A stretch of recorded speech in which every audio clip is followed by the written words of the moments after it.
J'espère que vous allez bien. Bonsoir, Monsieur le Premier ministre. Je suis ravie d'être là pour pouvoir discuter de nos situations actuelles qu'on est en train de vivre au sein du centre Talibou Dabo. Nous, on a des besoins spécifiques, en fait. Nous sommes un centre boo xamante ne c'est pour les enfants en situation de handicap. Et c'est une situation xawta demee noonu. Aussi, il y a des handicaps moteurs, comme l'a si bien dit Monsieur le ministre de l'Éducation nationale. Il y a des non-voyants. Et ça ne nous empêche pas de faire certaines choses. Yoo xamante ne dañ koy def. Comme par exemple, j'ai eu le BFM et ma si sant Yàlla bu baax. Parce que am na ñenn ñoo xamante ne mënuñu egg fi nga xamante ne man egg naa fa. Man depuis bi ma nekkee xale, ma mère m'a accompagnée. Depuis mon enfance jusqu'au moment où nous parlons.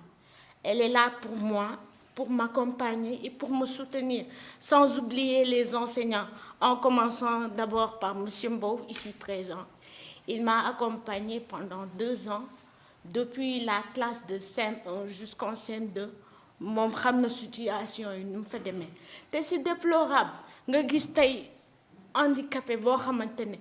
kenn fulaalu ko kenn faydaalu ko maanaam situation moo demeewul noonu et cela wane na ni ñun on fait partie de cette société. Je sais pas si vous arrivez à me comprendre ou pas. Am na ñun ñoo xamante ne kenn fulaaluñu kenn faydaaluñu dañuy foog ne handicapé du dara alors que handicap ce n'est rien comparé à nos situations. Lu ñu am Yàlla moo ñu ko tegee Yàlla moo ñu jox natt boobu te dañ koy nangu avec fierté et grandeur. Donc monsieur le ministre ñu lay ñaan nga jàppale ñu parce que ñun aussi am nañu wàll am nañu gëdd ci société bi te on doit devenir des gens populaires respectés distingués plus tard. Moo tax ma lay ñaan en tant que porte-parole, je dirais des enfants en situation de handicap. Parce que handicapé du tee muy def loo xamante ne soxlawam la ci biir réew mi. Handicapé tamit ndongo daara la, certes, mais on doit être accompagné par les enseignants et par man bi ma génnee élémentaire amoon naa en surveillance, mais une fois au lycée c'est tout à fait un problème. Monsieur Mbow xam na ci dara mun na leen expliquer. Man je traverse des situations tellement difficiles qu'on peut pas en discuter. Bu ñu doon wax sax fii la ñuy fanaan dafa métti quoi, franchement. Depuis que dafay toucher à quelque chose d'essentiel chez l'humain nga xam ne su fi jógee rek dara desatu fi mooy une forme de compassion vis-à-vis de l'autre qui n'est que soi-même en réalité bi nga xam ne ci dudul coobareem Yàlla da ko nattu mu juddu ak lenn lu wàññeeku ci moom waaye mbirum handicap dépassé na loolu ndax nit juddu na yorul handicap dab ko ci dundam te ñun ñi ñëpp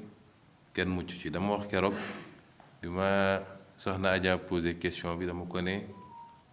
en réalité problème question de degré rek mais nous sommes tous handicapés. Wolof danaan nit matul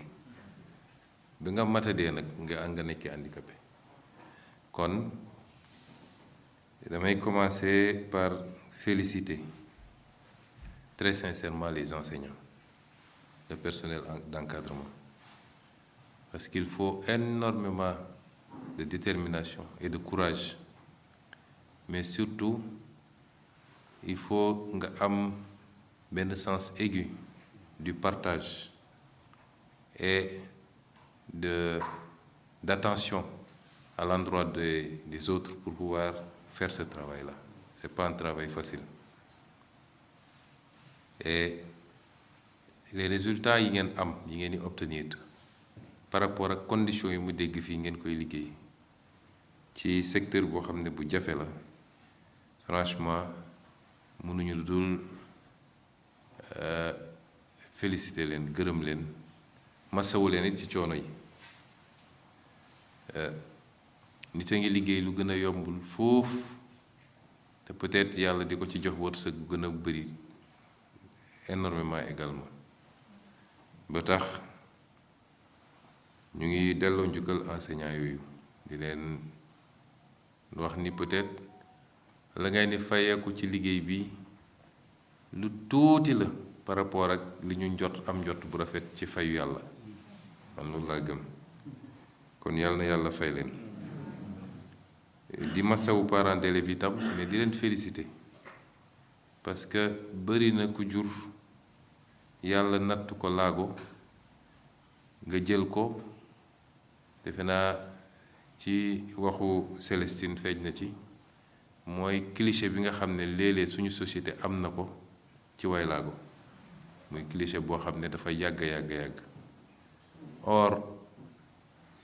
fondamentalement amul différence ak ki juddu walla ki laago dab ak ki ko amut y a pas de différence moo tax parents d'élèves yi comprendre ni laago googu du lu ñu war a éprouver gêne walla honte ba tax nga jël xale bi di ko nëbb walla nga ne xaaral je vais m'en débarrasser waaye nga ne xale bi jàpp naa ni yàlla lu mu def rekk am na lu tax fii ñi fi nekk ñépp ku nekk am na benn aptitude boo xam ne ki nekk sa wet amu ko kon xale boobu duma ko seetaan dama koy jox les mêmes chances que xale yi nekk ci àdduna bi yépp parents d'élèves yooyu dañ leen di féliciter ba pare di soññu mboolem parents d'élèves goo xam ne ay yàlla natt na lu mel noonu laago ça ne rime pas ak mendicité walla taxawaalu walla dépendre ci ñeneen ñi déedéet responsabilité na nag ci ñun état ñu accompagner ñetti composantes yooyu parents d'élèves yi enseignants yi ak élèves yi ci seen bopp te bu soobee yàlla dinañ ko def en tout cas mieux beaucoup mieux que par le passé bu soobee yàlla j'en prends l'engagement ici Inch'Allah. Mais à l'endroit des élèves fii dañu nekk ci cadre scolaire ñuy wax ci élèves yi waaye dépassé na élèves yi ndax gis nañu ay waaye laago yoo xam ne peut-être ñu ngi ci yeneen secteur keroog dañ ma woy benn vidéo ci cadre vacances agricoles patriotiques yi benn xale boo xam ne handicapé moteur la waaye li muy def ci mbay mi ne mbir mi duma ko bàyyi kenn yor dabaam di def loo xam ne ñi nga xam ne seeni cër mat na sax mënuñu koo def loolu misaal la walla message à l'endroit nag de tous les enfants vivant avec un handicap et particulièrement yéen ñi nga xam ne yéen a ngi ci jàng bi bu leen kenn complexé lo dites-vous que amul lenn lu beneen xale am te amu leen ko la preuve ñenn ci yéen tey am nañu bac avec mention ñaata set élèves ñoo am bac avec mention élèves yoo xam ne amuñu handicap te tey am nañu bac simple ñii deuxième tour lañ jaar pour am ko ñii recalé nañ leen carrément waaye yéen ñëw ngeen am bac avec mention te même épreuve yi ngeen subir kon loolu daf leen war a won ni à la limite même tout handicap peut être transformé en une force tout handicap am na noo koy gérer mu doon une force et vous avez cette force en vous bu leen dara gëmloo ni mënu leen xale ngi fii nekk ci digg dooleem nekk xale te peut-être performance sportive bi nga xam ne ñenn ci yéen mën nañ ko moom mënu ko kon loolu beneen mandarga la buy wane ni handicap ne veut pas dire impuissance, du impuissance physique, du impuissance mentale, du impuissance psychologique, parce que l'aspect psychologique est déterminant. Il faut avoir beaucoup de courage te am ngeen ko te wane ngeen ko. Kon vous aurez l'accompagnement de l'État, parce qu'un État qui ne sait pas donner les chances ou équilibrer les chances a failli. te équilibrer chances yi mooy li nga xam ne nit ki manqué le na ko ci natt gu mu am ci yaramam walla ci xelam nga tegal ko ci wàllu matériel ci wàllu jumtuwaay lu ko permettre mu compenser ko ba xaw a tolloog ñeneen ñi bu boobaa nag la différence day nekk ci capacité kenn ku nekk ndax xale boo xam ne yàlla may na ko mu am xel intelligent mais peut-être am na handicap moteur, peut-être déplacement mooy jafe, peut-être yeneen yu mel noonu mooy jafe ci moom boo ko yombaloon loolu réduire nga écart bi amoon digganteem ak keneen li ci des nag muy kenn ku ne li ko yàlla may ci aptitude intellectuelle. moo tax ci suñu programme yi nga xam ne mooy programme président Bassirou Diomaye dañ ci wax lu bëri ci handicap te defe naa waxaat naa ko ci conseil des ministres bi passé bokk na ci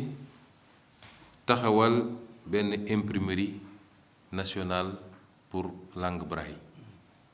def naa feeñ na ci def naa intervenant di avant dernier intervenant bi ci li nga xam ne man bokk na ci suñuy engagement internationaux te muy créer une distorsion. Mortala defe naa bi muy wax sànq dafa wax ni ñoom bu ñuy examen dañuy soxla beaucoup plus de temps que les autres te li ko andi mooy différence écriture bi. kon loolu dañ ciy jublu te bu soobee yàlla dinañ ko def parce que lu ñu da jël engagement rek dinañ ko réaliser bu soobee yàlla. boole nañ ci les bibliothèques sonores et les institutions unifiant le langage des signes, parce que dafa am solo fii wax nañu retard d'investissement bi ñu am ndax suñu mënee casque yi ñuy utiliser ak ñoom seen soxna si moom dina la wax après li ma wax wala yaa ngi koy dégg sax su dee nee nañu ay casque 1978 la ñuy utiliser casque 1978 am na léegi 46 ans su ma juum 46 ans donc moom xawma sax comment vous parvenez à les utiliser te loolu war nañ cee jublu te lii bokkoon na ci programme bi. wax nañu lu jëm ci codification et harmonisation de la langue des signes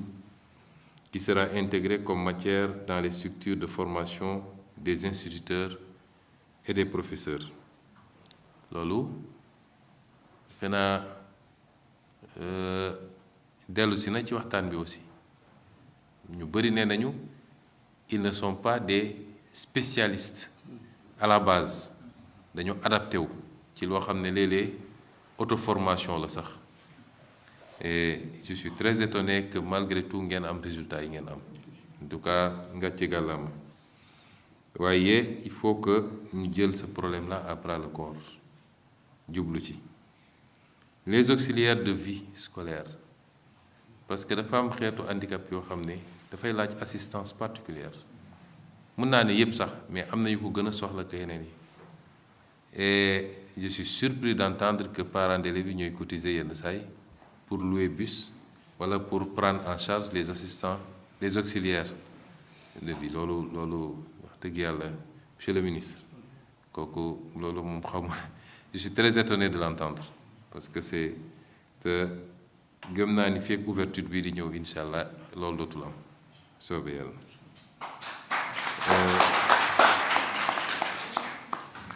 kon c'est un tout boo xam ne son excellence le président Bassirou Diomaye yéeg-yéeg la ci moom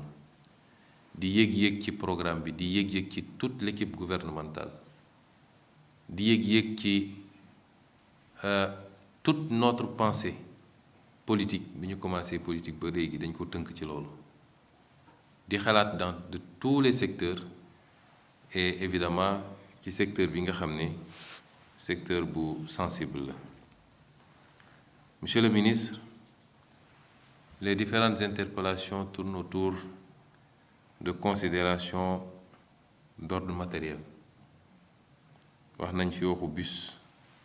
man bi ma nekkee maire à Ziguinchor inchallah parce que am na école quand même à Ziguinchor xam naa ni ndax suñu nee Sénégal yëpp ñeenti école moo je crois qu'il y a plus que 4 quand même est-ce que yëpp recensé nañ ko parce que li fi nekk rek déjà 5 la wala 6 mais xam naa ni y en a une à Ziguinchor boo xam ne bi ma nekkee maire dañ ma teel a sollicité pour un bus ne ma ñu bëri dañuy arrêté finalement ndax difficulté déplacement bi kon wax nañ fi des préoccupations d'ordre matériel muy le bus de ramassage wax nañ fi lu jëm ci infrastructure inadaptée yi salle de classe yi wala école yi cas locaux yi nga xam ne moom la ñuy jàngee mu war a répondre à des normes pour faciliter les déplacements des apprenants wax nañ fi toujours ci wàllu matériel lu jëm ci casque yi et les appareils auditifs yii yëpp nag boo koy tënk wax nañ fi aussi ci lu jëm ci wàllu organisation walla organe dédié ba la mortale dem na ba proposer moom baax na nag proposition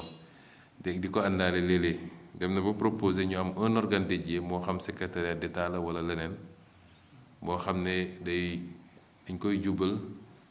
dañ koy orienter spécifiquement ci problème handicap de manière générale et évidemment de manière spécifique l'apprenant vivant avec un handicap yooyu yëpp nag dégg nañ ko avec beaucoup d'attention ba tax monsieur le ministre instruction bi ma lay jox dama bëgg yow ak say service ngeen def un travail spécifique sur la problématique de l'éducation de nos enfants vivant avec un handicap naa la jox nag 1 mois maximum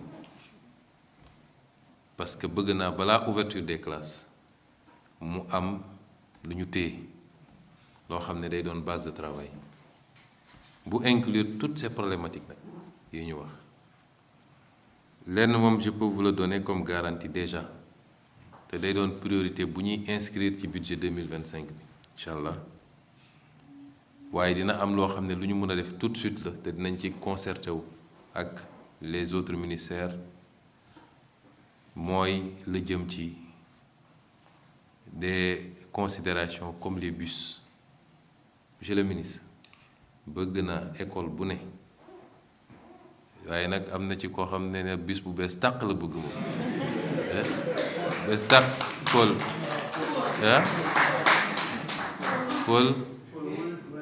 Paul nee na bëggul bus d'occasion bu bees tàq nga bëgg mais bu soobee yàlla dinañu harmoniser avec yeneen ministères yi surtout ci programme yi ñuy dérouler ba kenn ku nekk ñu doté ko de moyens de transport répondant aux meilleures normes pour ñu mën a di déplacer wu facilement vers leur école et rentrer facilement ci seen kër yi nga xam ne nag ay préoccupations yu jëm ci école yi la loolu tam bëgg naa dès demain en tout cas dès lundi incha allah nga détaché une équipe mu xoolal ñu loolu s'il y a des locaux yoo xam ne mën nañ ko récupérer utiliser ko ñu def les démarches qu'il faut et surtout profiter des grandes vacances pour les réhabiliter ba nga xam ne dina mën a accueillir les élèves à l'ouverture et que ce soit des locaux sécurisés.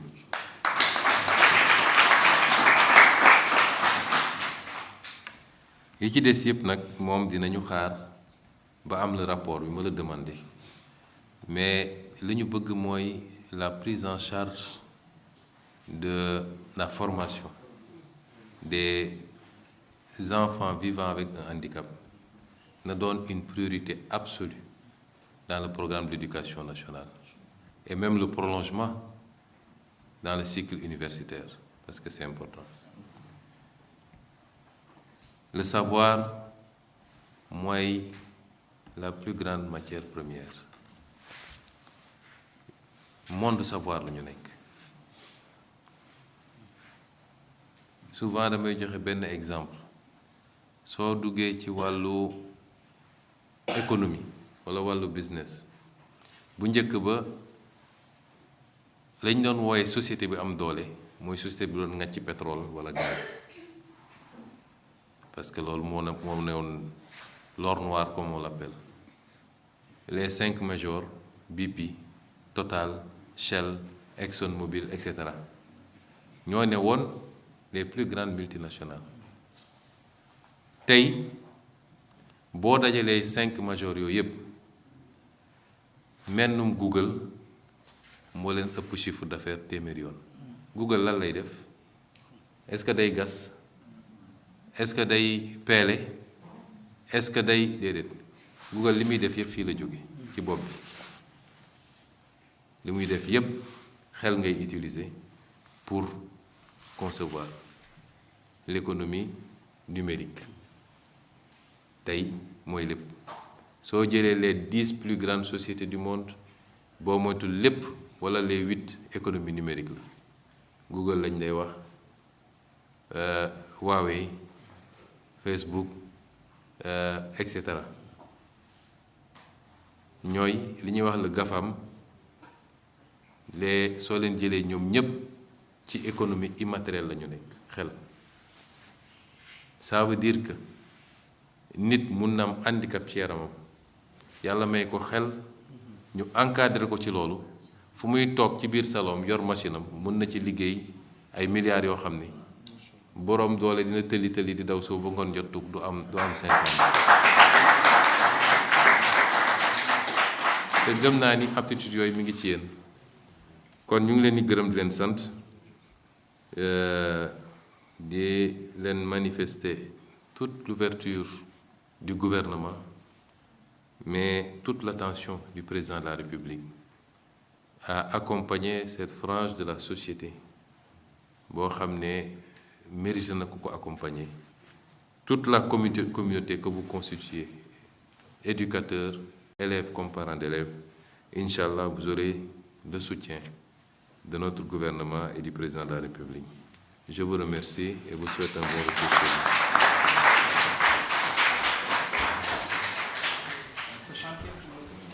vous.